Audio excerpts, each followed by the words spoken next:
Thank you so much. Haya, wacha tuondoke sasa.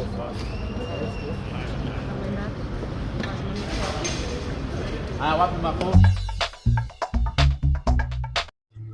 Bila shaka mpenzi mtazamaji, ni ndani ya Kenado Media ambapo tunakuletea taarifa kuhusiana na tamasha la Christina Shusho almaarufu Shusha Nyavu. Sasa ngoja nikuletee taarifa hizi kiundani zaidi, lakini kabla hayo, jina langu ni Ken wa Kenado Media, nikikuletea taarifa hizi kupitia YouTube ya Kenado Media. Cha kufanya wewe ni kusubscribe, yani kubonyeza neno subscribe lililoko chini ya video hii hapa. Sasa twenzetu. Kutakuwa na tamasha kubwa hapa nchini Kenya, eneo la Uhuru Garden. Ni tamasha ambalo limeandaliwa na Churchill show, amini usiamini, limebandikwa neno Shusha Nyavu.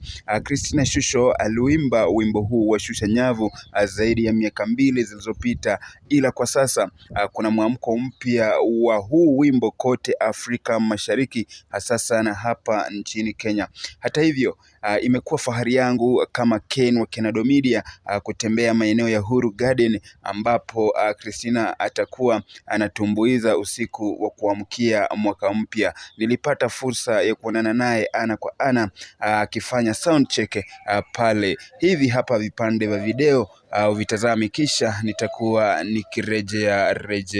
Taifa lako linene kwa ajili ya taifa, liponye, liokoe, libadilishe, liinue mioyo iliyoinama, lifute machozi ya wanaolia.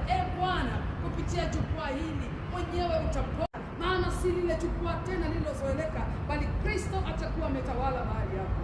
Ninakuita tena uwe mfalme katika jukwaa hili, na wote tutatii amri yako Mungu, kwamba wewe utaonekana, wewe utainuliwa, sisi wote tutashuka, ili Bwana wewe utende pale ambapo mwanadamu hawezi kugusa. Mungu peke yake utagusa.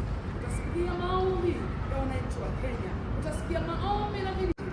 Ninakubariki kwa maana kuanzia sasa hali ya hewa tunaimilikisha chini ya mkono wako. Hakuna pepo, hakuna kuzimu itakayosema. Mungu utasema. Pole sana. Mungu akubariki. Mungu atakulinda. Mwanadamu ameshakulipa kidogo, lakini Mungu atakulinda.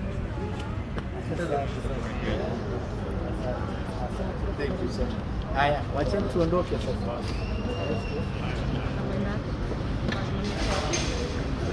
Wapi mapo?